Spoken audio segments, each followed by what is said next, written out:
would you like to tell me who you are?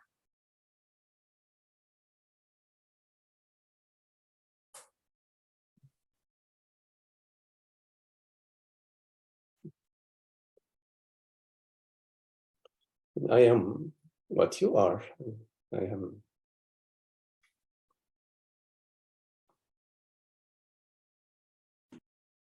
am not something.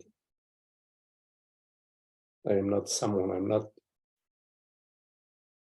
something which appears, something which you can perceive.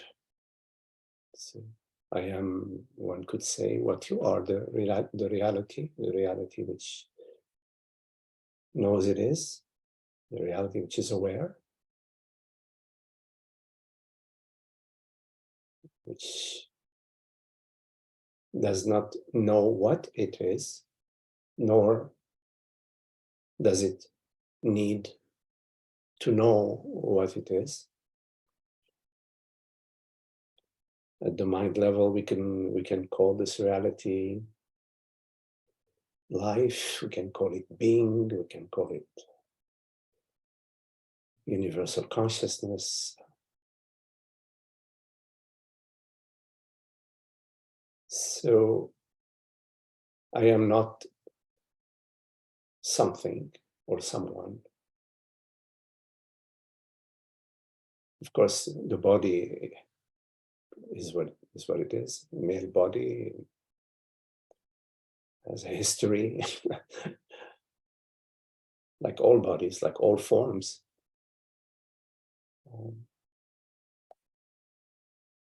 So, but the experience of I is the experience of presence, of peace.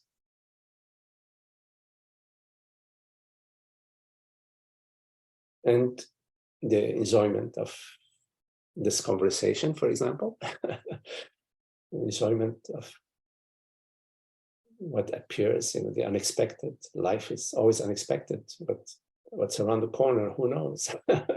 it's all available to be surprised. We're available to be surprised moment by moment.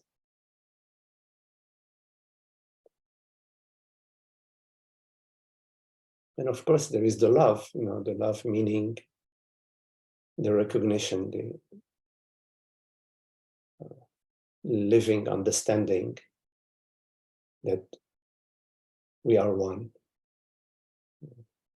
One in all sense, in the absolute sense, the real sense of being.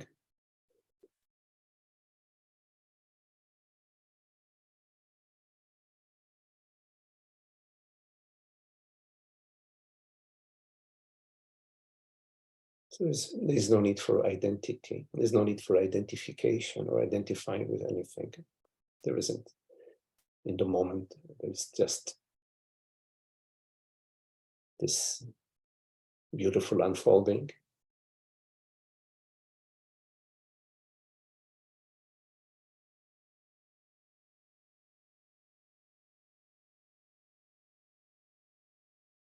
Which is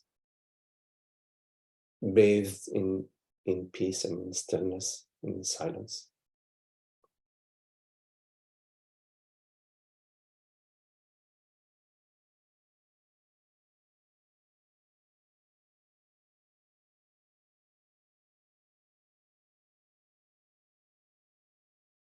Our true being, our true nature, I think they say in Buddhism, true nature. Reality is this universal silence, this cosmic silence, this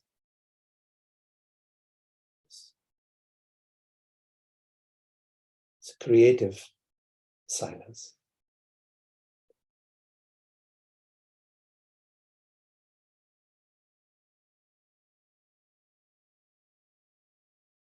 Infinite creativity.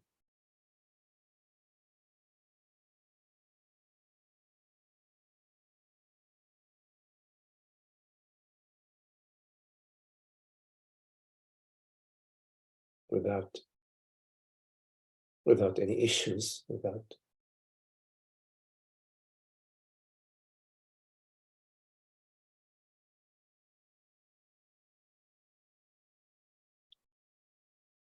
beyond what the mind, beyond the activities of mind, which are not a problem. Activities of mind they're fun. We love the mind. Actually, we sometimes too much. Yeah.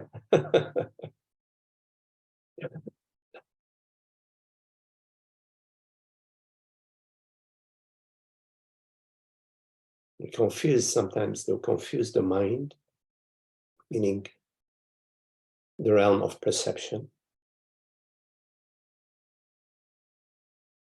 We confuse that with reality.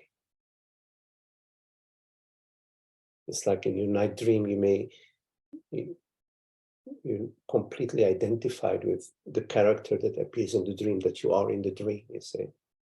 And so in your dream, you're perceiving all sorts of events, all sorts of activities, and they're very real. They seem to be all what is happening. It overlooks the reality of the dreamer, which is the invisible dreamer. So from the mind's perspective, reality is the activities and the events, the appearances within the dream. So there's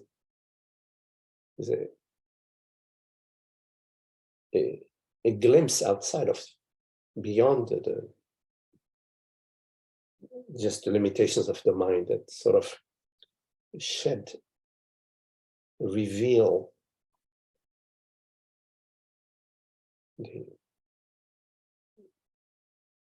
infinity of the dreamer, the absolute formless reality of the dreamer. That's a glimpse into true nature, because it sort of, for a moment, pulls you out of this identity, pulls you out of this altered reality, or into the global perception of the globality, of the wholeness, of the totality, of the infinity of the reality of truth, of I. And that's a very beautiful thing, because it's a gift from God. It's a divine gift. It's a glimpse into consciousness. Gets you, starts you on the path to answering your question, what is it? Who am I? What am I? What are you? It starts you on the right direction towards answering this question.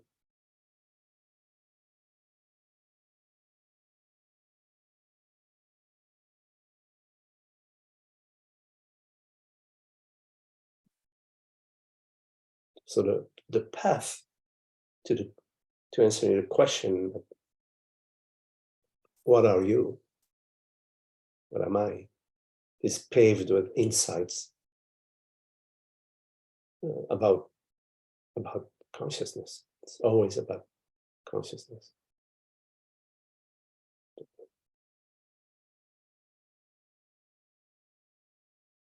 And every glimpse reveals to you again and again that you're not somebody in the dream. You're not a character in the dream. You're not a bundle of thoughts and sensations. And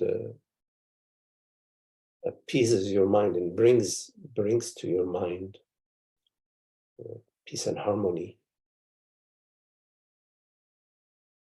and understanding. The glimpses into the absolute, they affect the mind, they restore, they bring order to the mind.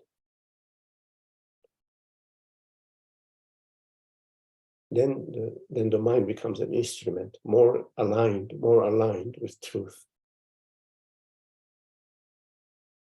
the way we speak, what we say, how we act. They're more aligned with true nature.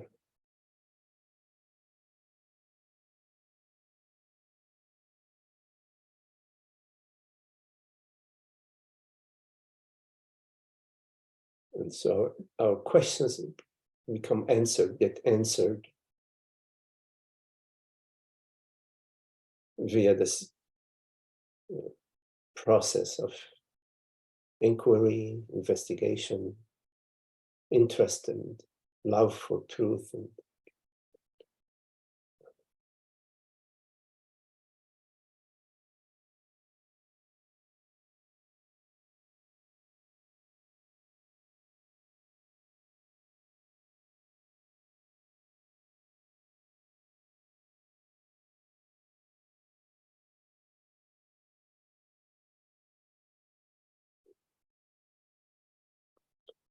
I can go on and on, but I just want to make sure that I'm just staying with your question as opposed to just, I don't know. So It's wonderful to listen to you, Magdi. So I could let you go on and on, but I can put in, because you have actually asked yourself the second question several times already, okay. which is what am I? So I'll ask it, and if it sparks something else, or if you find a nuance difference there. So this, what am I question,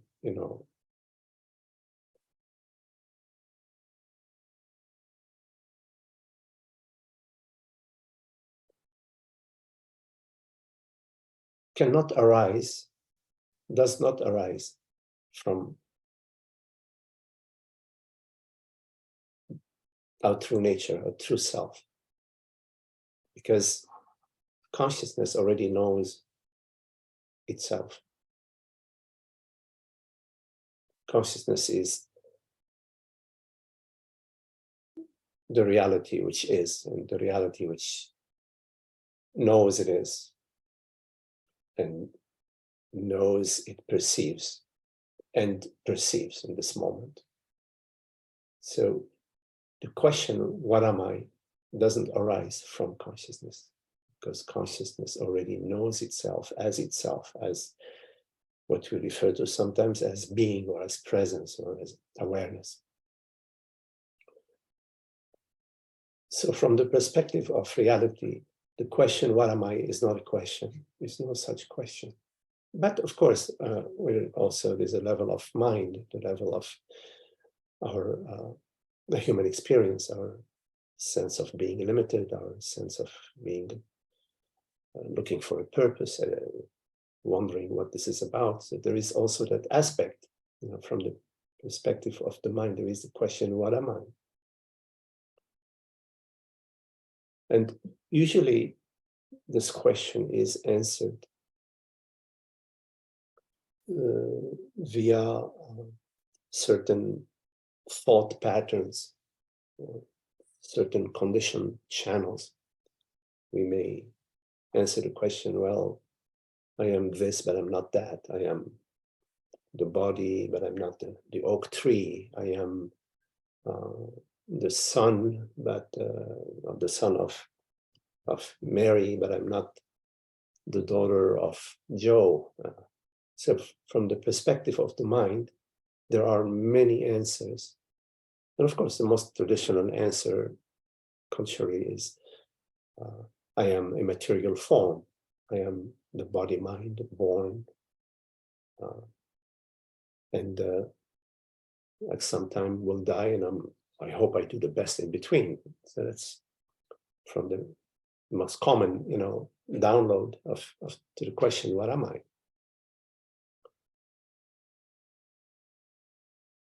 Some people say they identify with their religion, or they identify with their nation or the tribe, family, very strong family identification. some cases, in some parts of the world, there are class, there's a class or a caste system. So I'm a member of this caste or that caste. So from the perspective of the mind, there are so many answers to this question, but it's always saying, I am this, but not that. I am a Christian, but not a Muslim. I am from this caste, but not from that caste. I am the son of so-and-so, but not the daughter of so-and-so. It's always inclusion and exclusion. Because the mind works in duality. It needs separation. Separates. It says, well, this is a lion, very dangerous. This is a cow, it's okay, not a problem. This is a horse, okay. This is a snake, be careful. So from the perspective of the mind, there is a function that is operating, that has to do to serve our survival, the survival of the species, the survival of the individual and the procreation of the species. So you say, it's a program for survival and procreation. So our identification, from the mind's perspective, has to secure our survival and our ability to procreate. So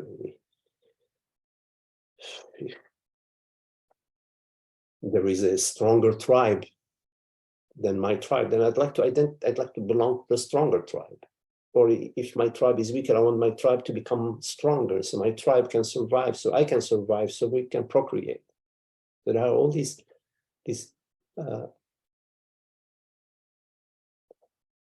limitations, but they serve a purpose. I'm not being critical of functioning of the mind, not at all. Just more descriptive that the mind operates within certain limitations, within certain conditions, for a certain purpose. But of course, your question is a much deeper question. You're asking, what am I? You're raising the question beyond the survival of the species, or the procreation of the species. Because the question pertains to the reality which perceives, which is.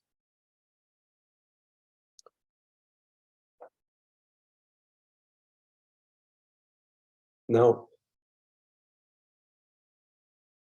we can, as we are looking at this question, what am I, from the mind's perspective? Because from the absolute perspective, there is no such question. But from the mind's perspective, we can say, okay, on what basis do I say I am this body, I am this set of feelings, I am this set of memories and thoughts, and I am not the oak tree, I am not the river, I am not the butterfly, I am not the bird.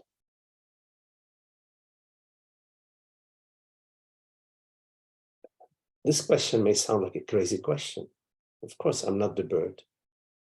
But the only reason why this question sounds like a crazy question, I am not the bird, because I strongly believe and I strongly identify with I am the body. But if and when this belief and this identification, I am the body, is relaxes, you never know, it may include the bird. You never know. It may include the bird. Now, if you look at your experience, you perceive the body. You perceive the body when you look in the mirror, you can look at your hand, you perceive your hand. You perceive bodily sensations, a hunger or a toothache. You perceive the thoughts. You perceive a sensation, a bodily sensation, in the same place that you perceive a thought.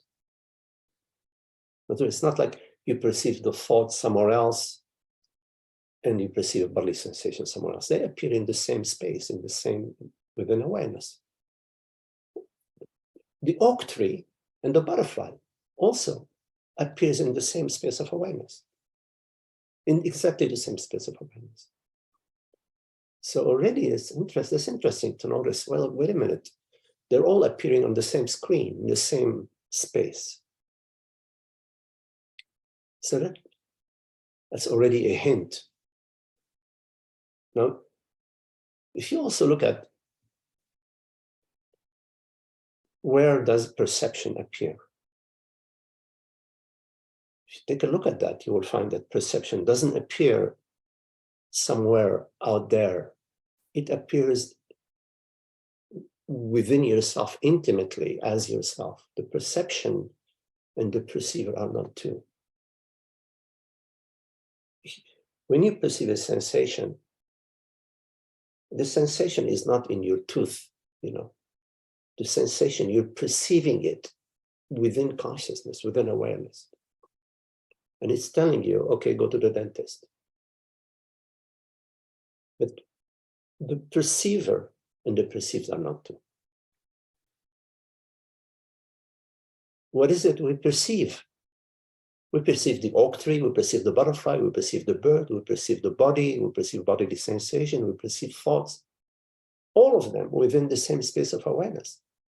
And the perceiver and the perceived are not two, which means I am not separate from my toothache, I'm not separate from my body, I'm not separate from my thoughts, I'm not separate from the butterfly, I'm not separate from the bird, I'm not separate from you.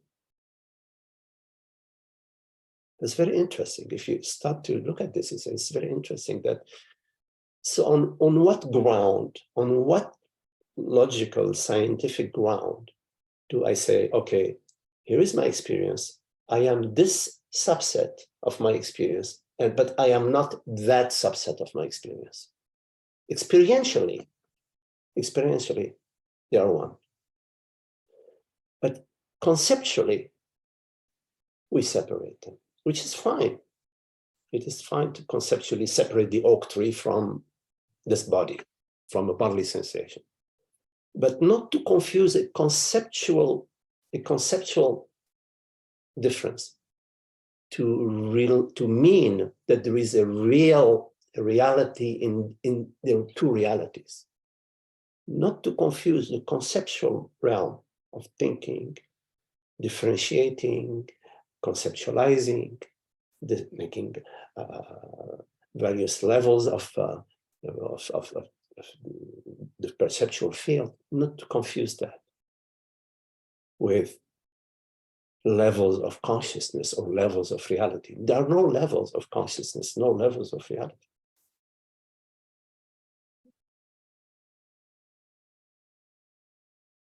So sometimes the sages say, when there's a question, what am I? They say, I am nothing and I am everything. I am nothing means I am not an object. I am not a thing. I'm not a body. I'm not a mind. I'm not this. I'm not that. Neti, I'm not. At the same time, I am everything. Because everything, whatever that is, everything is always is this. Whatever this is, perception, sensation, we can classify it in many ways. Everything, the world, everything belongs to one reality, is an aspect of this one reality. And experientially, this reality is consciousness, awareness. That's a direct, if you investigate reality, meaning that which does not change across time and space. In other words, reality at 6 o'clock this morning, it's reality at 7 p.m. are not two different realities. Reality does not change across space or time. In the kitchen, it's not a different reality than in the living room. In Europe, it's not a different reality than in Africa.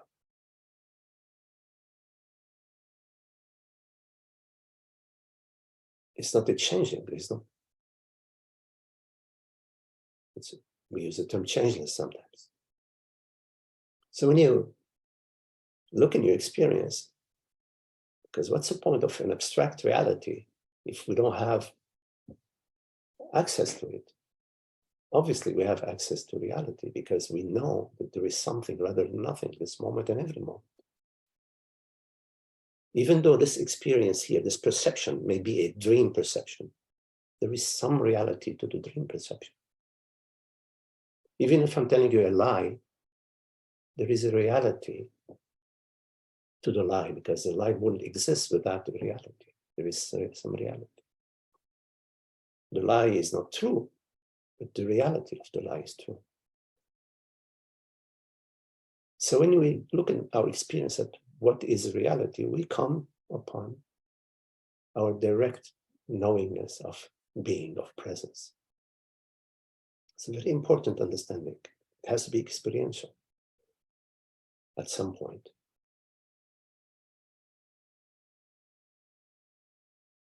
And then the question, what am I? Makes sense that I am nothing, not a thing, and I am everything. There's nothing outside of reality. There isn't a separate objective reality somewhere. This reality includes everything. Meaning everything, whatever that is made out of that same reality. The essence, the invisible being, whatever words we want to use, essence of existence is this reality, which we know directly, experientially, as this formless, invisible, nominal, non-phenomenal being, awareness.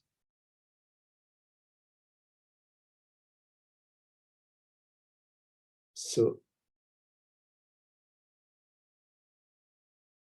sometimes, I share with friends that in our contemplation, it becomes clear to us at some point that there is no doubt that I am, whatever that is.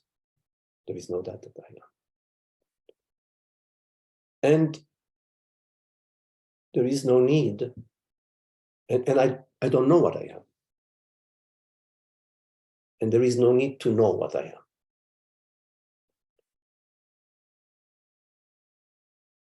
It's important because from the mind's perspective, we need to know what I am. We need to sort of pin it down, I am this, that, not this, not that, blah, blah. That's again back to the survival thing. I need to know what I am. But from the perspective of reality, you don't need to know what you are. It is freeing. It is freeing not to know.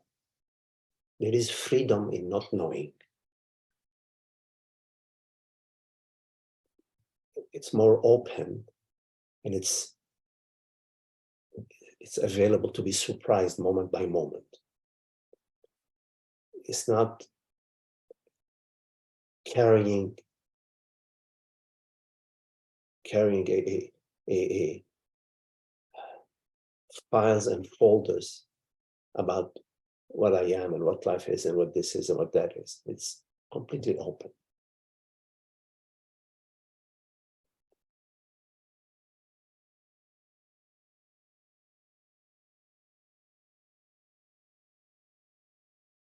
Because whenever you define yourself,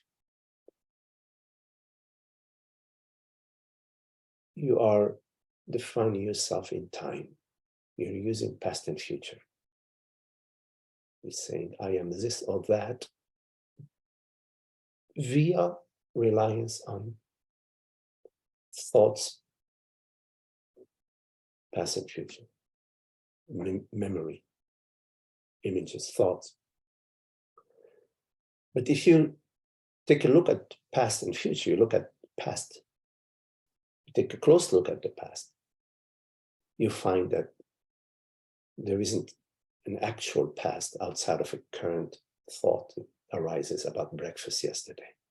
But this thought is arising now in being in presence. Same with the future. It's no thought about you're going to go to the concert tomorrow or on Sunday. This thought arises to you in the moment, in the present. So, given that, in fact, in reality, there isn't an actual, experientially, there isn't an actual past and future, then the definition of what I am, which requires time, as in there is no room for that. There is no,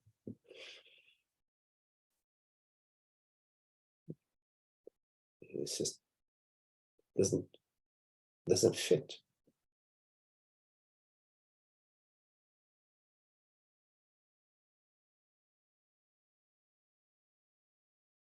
So yeah, I mean, I don't know what I am.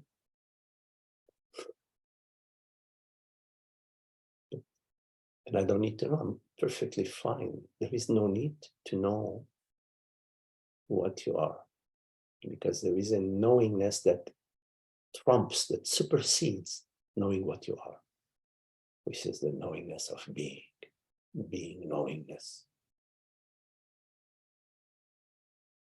I know that I am.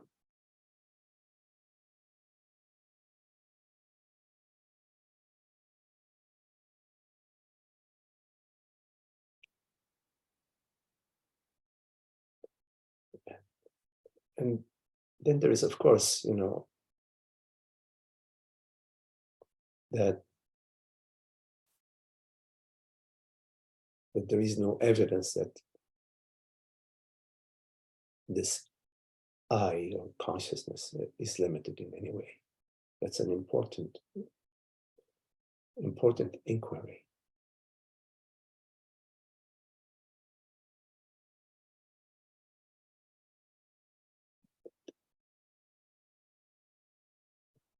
Thoughts about limitation, or feelings or sensations about limitation. I feel I'm limited. I think I am limited. I believe I am limited. They're just appearances. They're just thoughts and sensations. The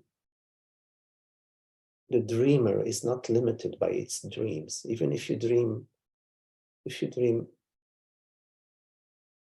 an elephant, or if you dream an ant, when you dream an elephant, the dreamer doesn't become a bigger dreamer. Or when you dream an ant, you don't become a smaller dreamer. You're the same dream. That which perceive is completely independent of the qualities of that which appears.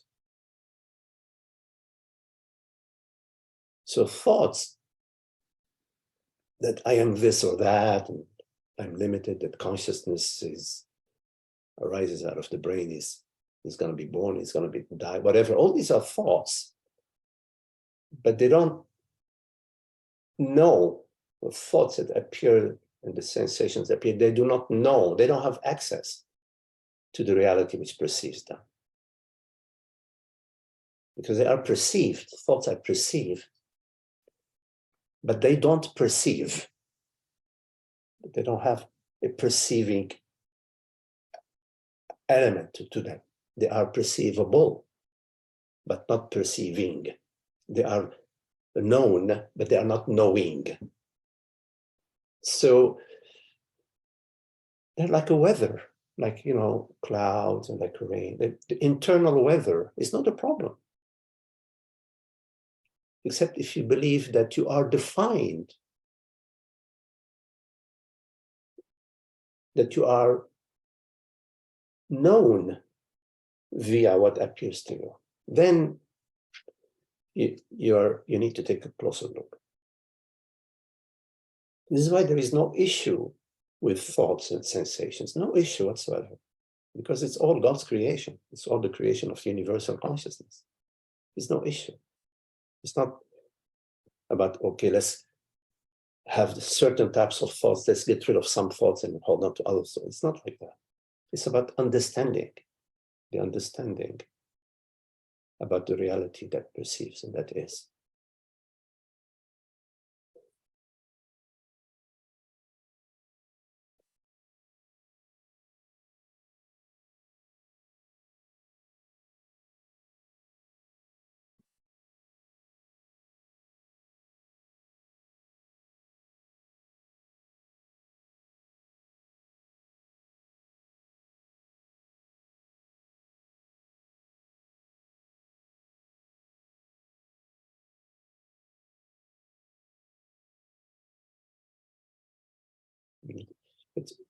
We love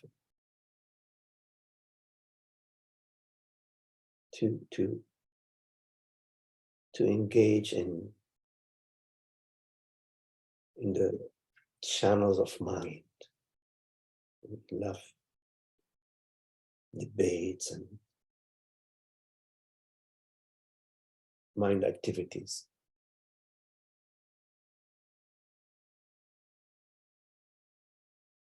But they don't deliver the goods about the understanding of consciousness, except when you apply the mind via what Atmananda refers to as higher reasoning. When you apply the mind to reason about consciousness, to explore consciousness. But often we use the mind to conceptualize about consciousness, to conceptualize about this or that. It's a very different thing.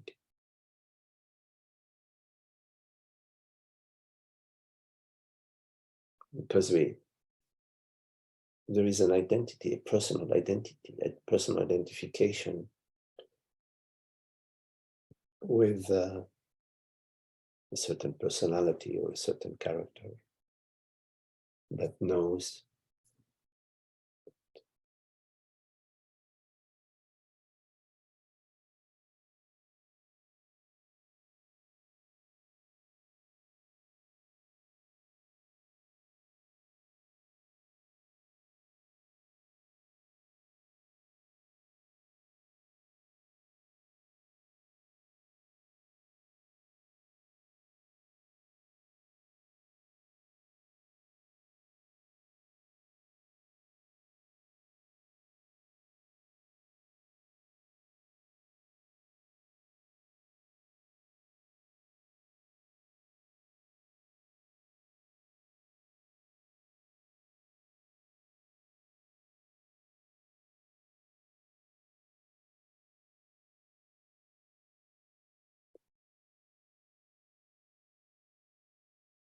We believe that we need to be somebody in order to whatever.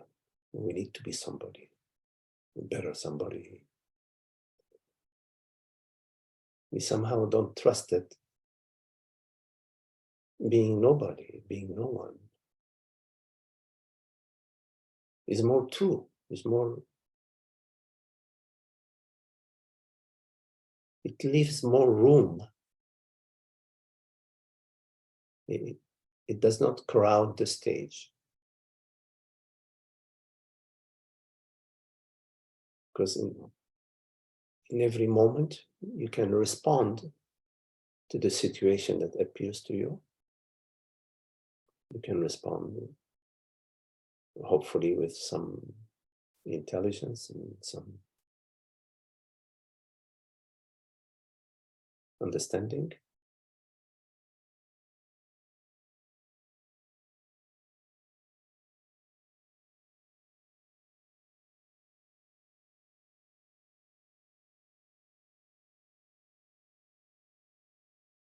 But in order to make room for the understanding, we have to make sure that the mind is open, available for the understanding, and not crowded with any belief. We have to be not knowing. So not knowing is a good thing for understanding.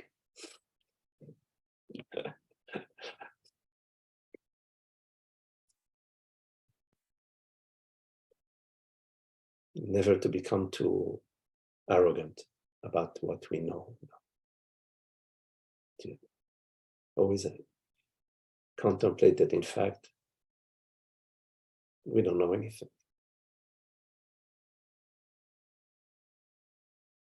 I'm talking in a deep sense, of course. I know how to cook some pasta, make a good lasagna.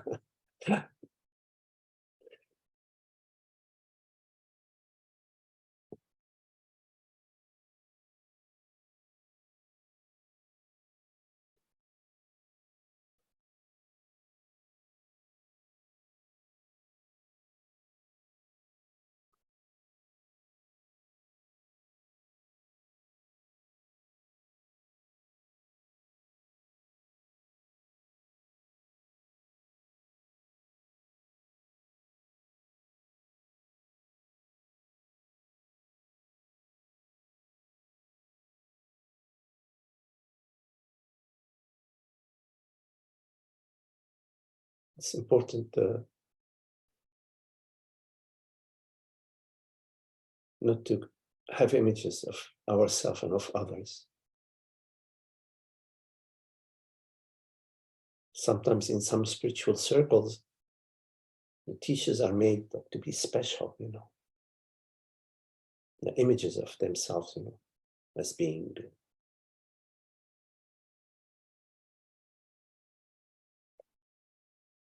I think it's important not to do that. And to elevate some people and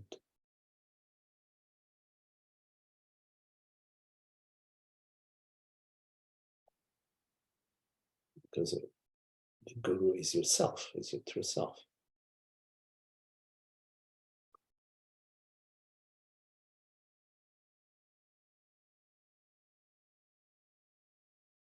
It's not a personal self. There isn't a personal self, it's just thoughts, feelings.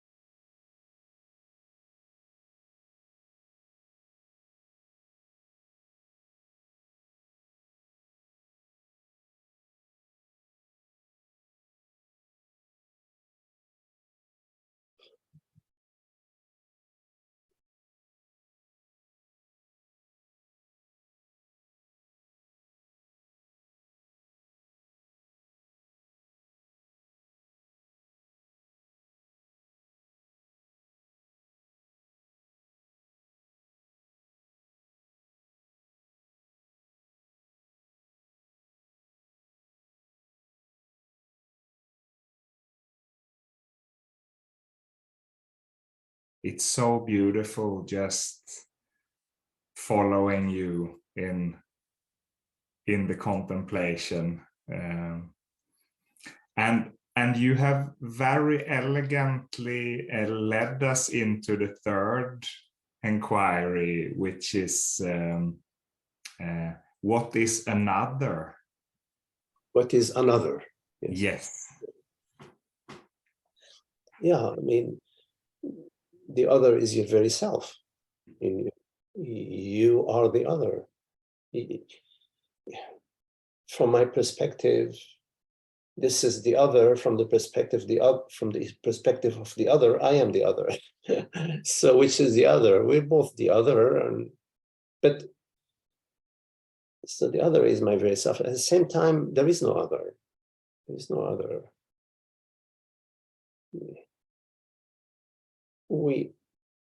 We are never apart in being. We are this beingness, this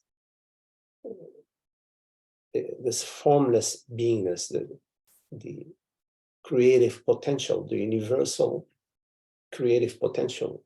It's what we are, and so the other is an expression of your true self, as is this body mind, which we can call Magdi, is also an expression of the true self, of being, of reality. So you look at, for example, the grains of sand, you know, I mean, grains of sand on the beach, what makes them separate? It's only from the perspective of the mind that we say, well, this is this grain of sand and that is that grain of sand. This is the size, this is the shape of this grain of sand. This is the size and this shape of that grain of sand. But you know, is it in the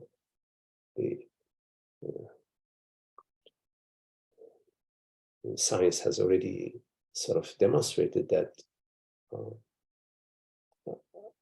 a wave becomes a particle is a wave upon observation. Upon the moment of observation, the wave is a particle. So yeah, what makes this grain of sand A and this grain of sand B is observation. It's part of the way consciousness expresses itself, plays within itself, creates within itself for its own infinite creative, out of its own infinite creative potential. It creates perception of you, Eric, me, Magdi, her, Betty, whatever. It's at the moment of perception, there is appearance. But this appearance, as it appears, it disappears. There isn't a continuity to appearance. There isn't a continuity to Eric, the body mind. There isn't a continuity to Magdi, the body mind. There isn't a time element, which a real time element, which makes a real perception real of its own. The time element is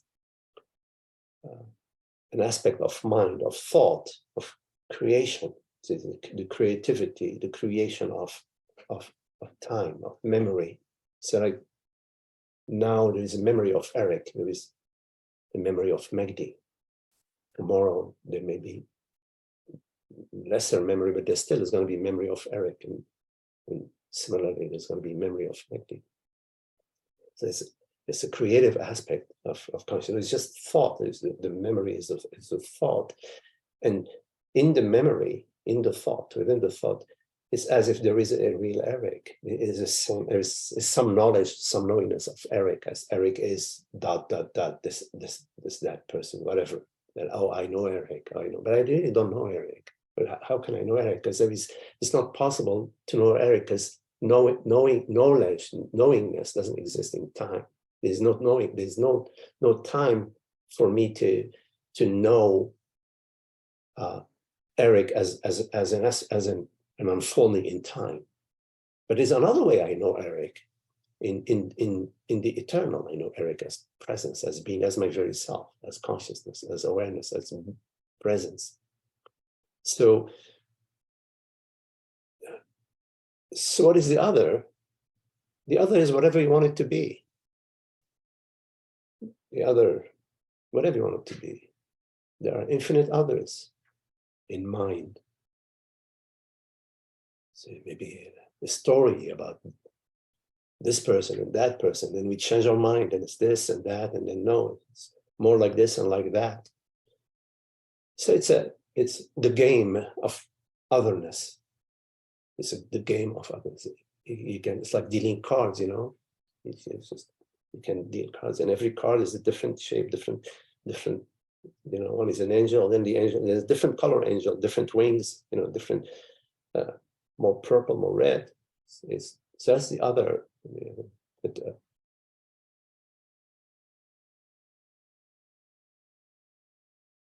But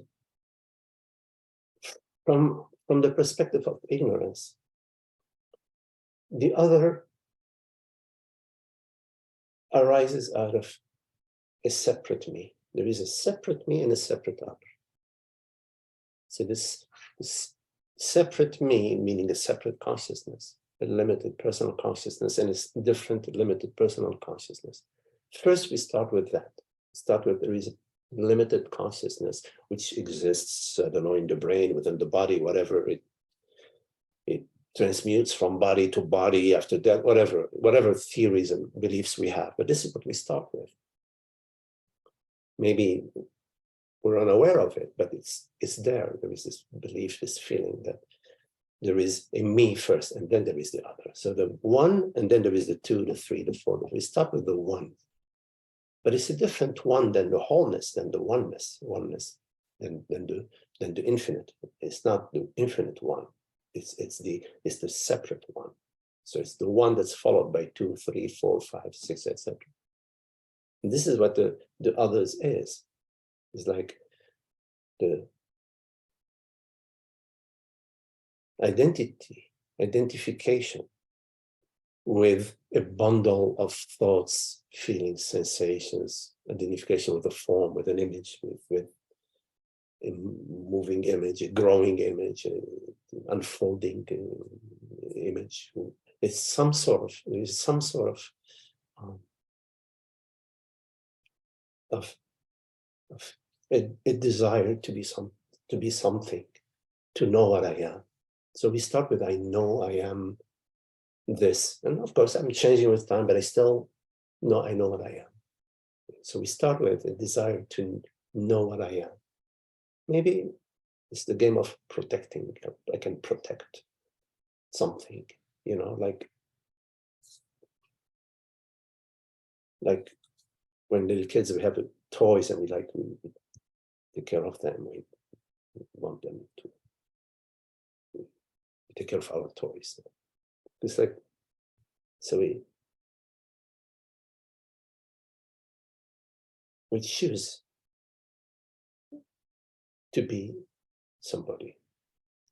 So we're in a society where this is the game that we are playing. Of course, it's all God's game, but this is how we are in this dream, manifesting that I am this, you are that, I have this, you have that.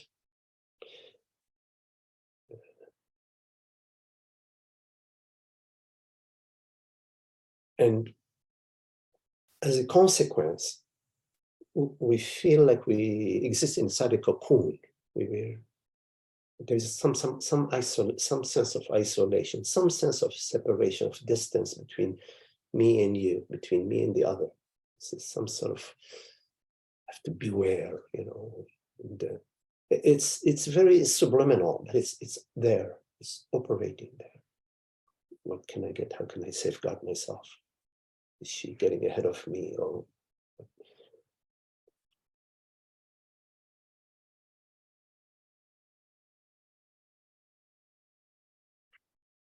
so from the source, at the source of the other, there is nobody. There's nobody. So then from nobody, then we say there is somebody. Unless there is nobody, then we say there is somebody. But this somebody, it appears in nobody because it arises out of nobody.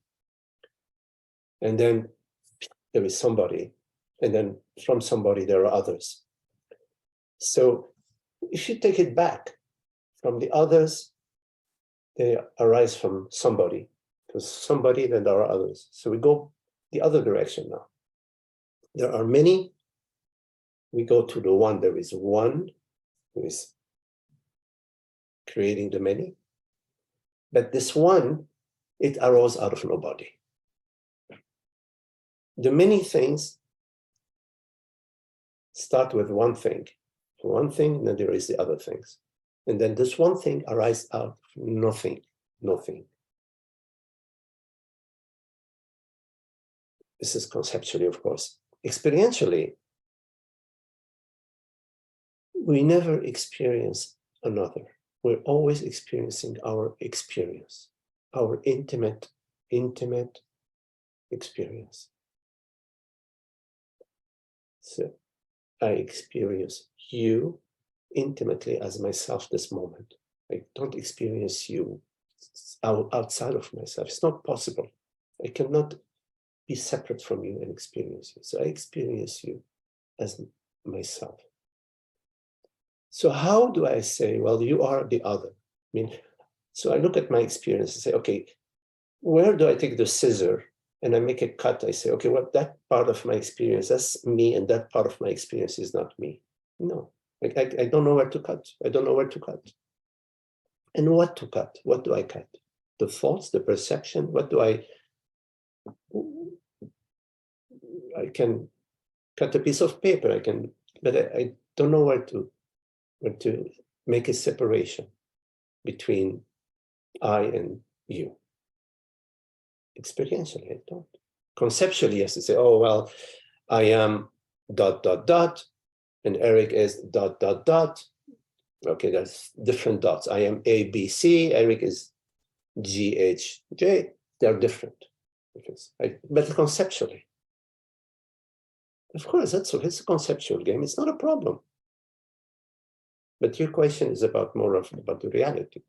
And experientially, there isn't a B, C, and D, E, F. It's all one. It's all one. And it's all one not knowing. This is beyond any knowing. It's just one. And it's perfect.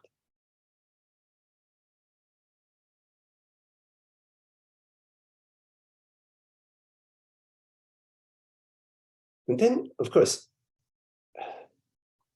if we can live, explore living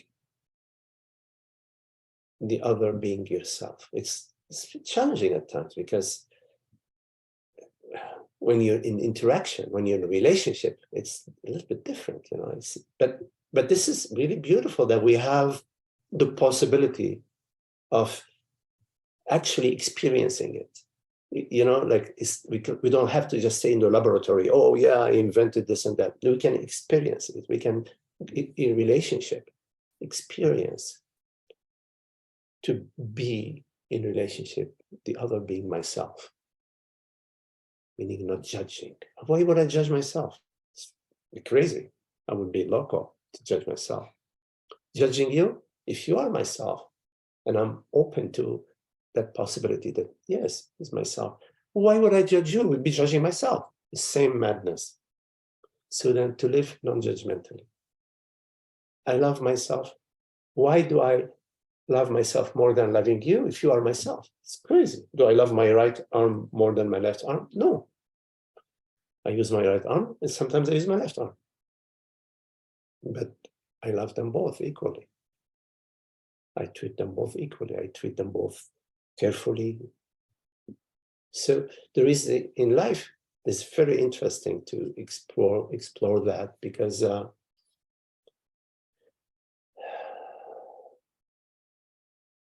in living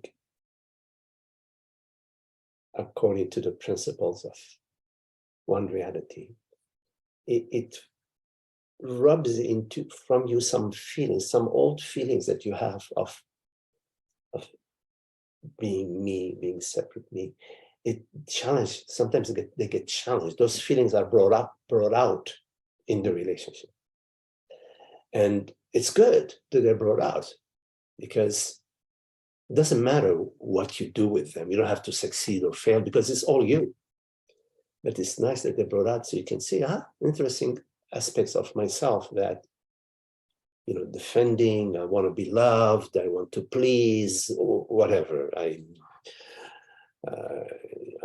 careful, to see these things at the psychological level. I'm not talking in the practical level. The practical level, sometimes you have to be careful from some people. Some people, they come with a hammer, you know, you want to run away.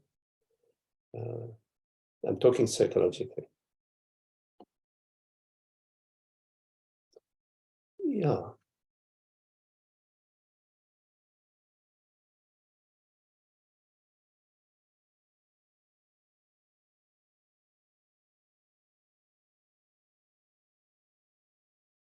So in relationships, we are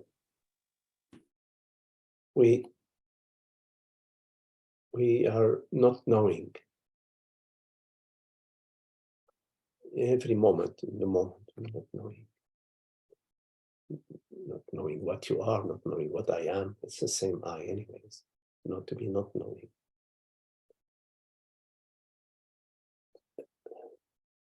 And of course, then there is the compassion, and compassion is an aspect of consciousness. Compassion meaning that we feel certain things within our body mind. We also feel within other body minds. There's a compassion. There's no wall. It's open. It's an open space. So we sense the other as myself, and of course, it's like you take care of yourself, you take care of the other as best you can. Not a mission, not a spiritual mission, just life unfolding, the mystery of life unfolding.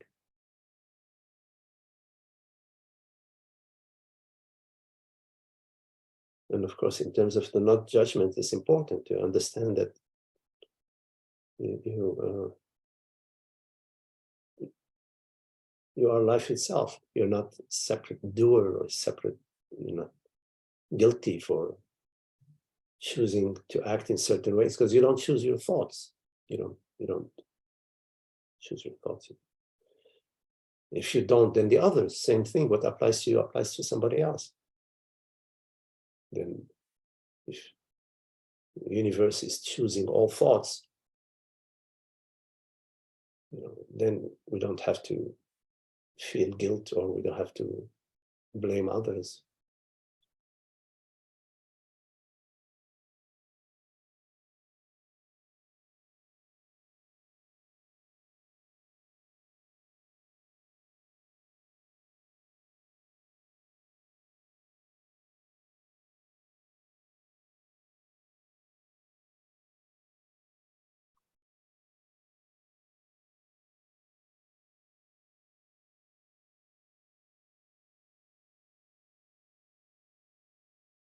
And I like to intermingle with people. Sometimes I join some Zoom groups, meetings of friends, because it's nice to experience interacting with others without holding an image of yourself, to sort of be there, interacting. Not to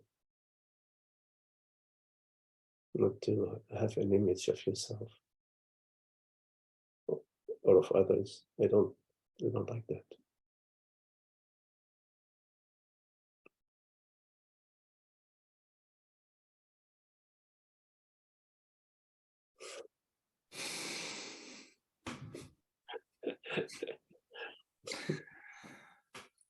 The mystery of life unfolding. My last question for you today, Magdi, is if you would tell me what life is.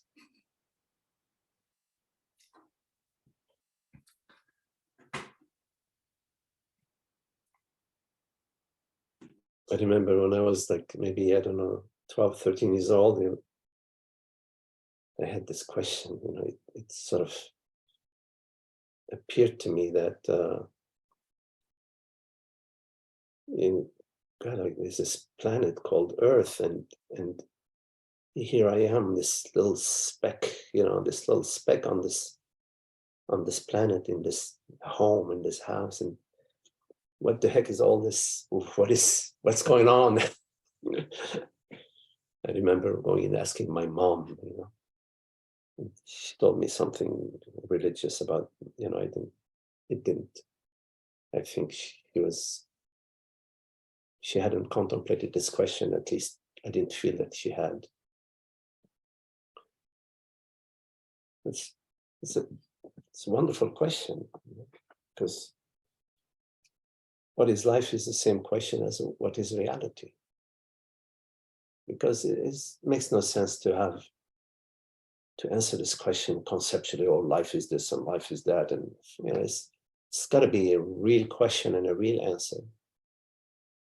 So what is reality, which we call life? What is reality? Because I love the fact that reality has no opposite. It's not like there is something, there is a reality, and there is something which is not reality. Reality there's no opposite. I love that. And I like to answer questions or to talk with friends about reality. I don't care so much about non-reality. Although, science fiction books, there are a lot of novels, a lot of, I love movies, movies, they're fantasy movies, all sorts of. But when it comes to the question about what is life, what arises for me is what is reality. And so reality is both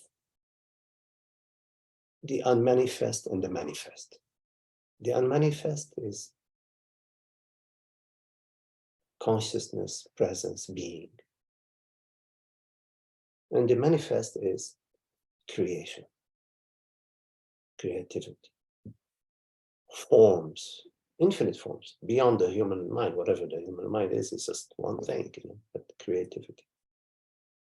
Cosmos, galactic field, then beyond, whatever it is, there isn't just this one cosmos. So life is the stillness and the movement.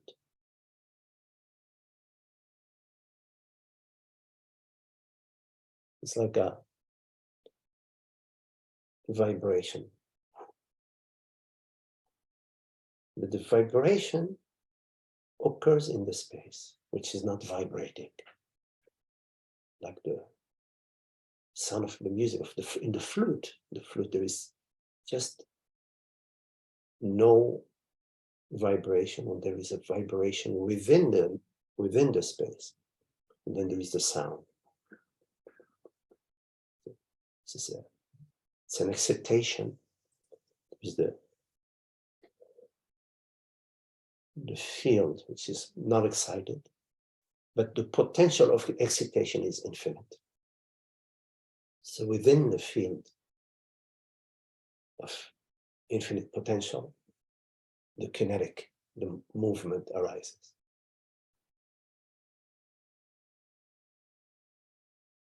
It's like the wind. The wind, it arises from in the space, it's no wind. What is the wind? And then there's wind. Where did the wind arise from? So life is the potential, the infinite potential. And the expression, the infinite expressions.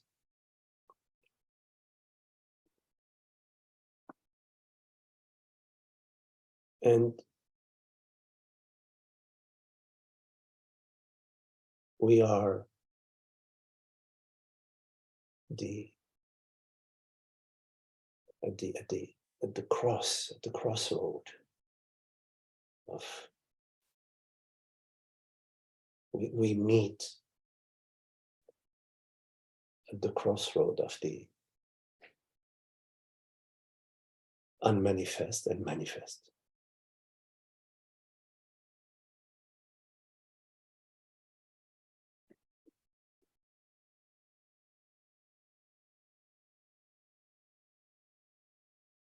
And via our understanding,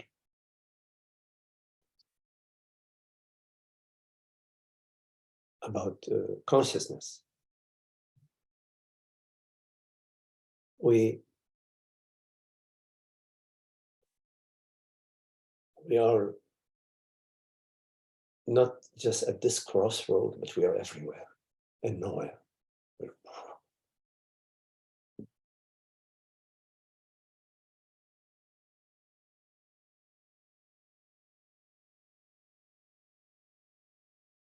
So, but then we can say, well, what is a human life, you say, for example, you know.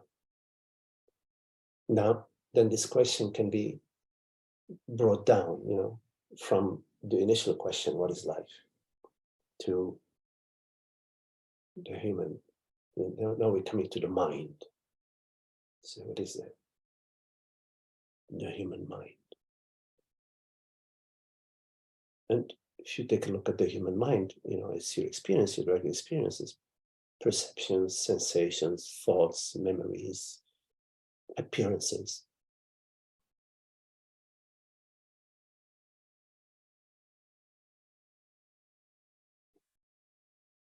But you cannot discard the understanding that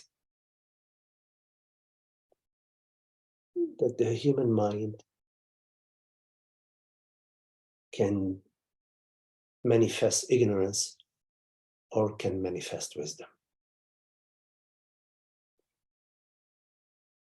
And the human mind can manifest wisdom upon the understanding. But without the understanding about reality, about consciousness, then the mind is mostly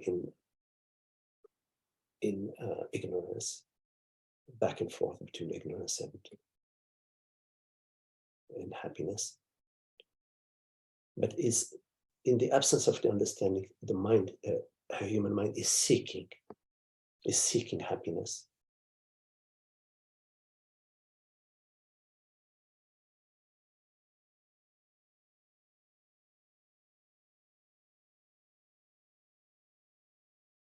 So you could say that the human life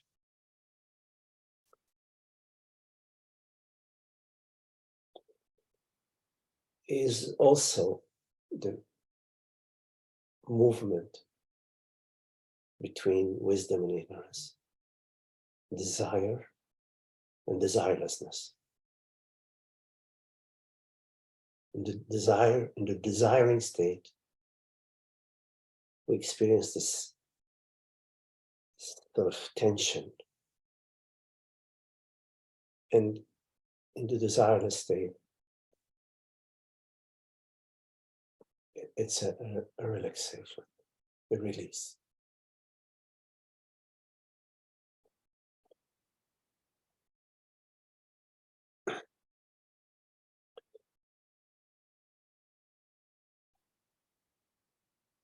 And all of it is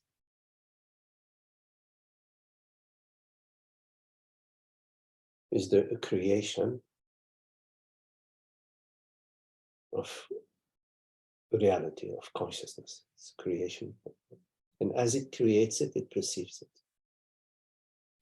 They're not two, creation and perception. There is no perception without creation. There's no creation without perception.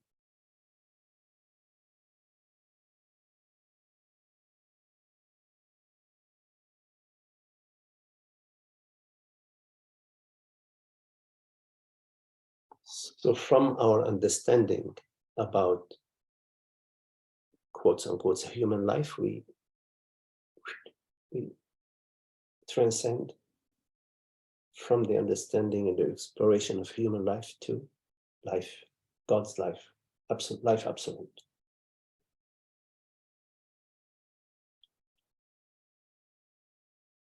And as life absolute, it's all consciousness, it's only consciousness. So life is consciousness, both in its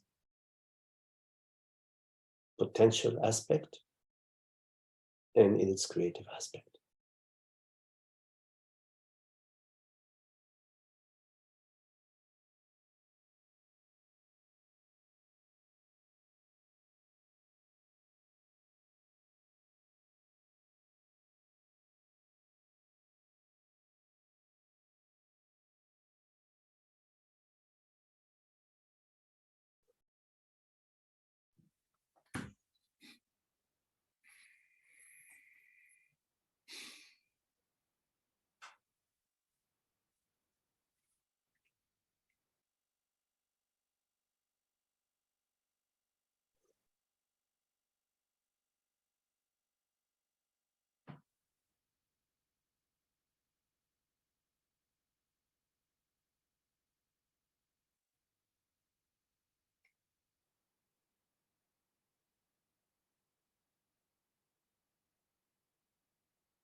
clarity.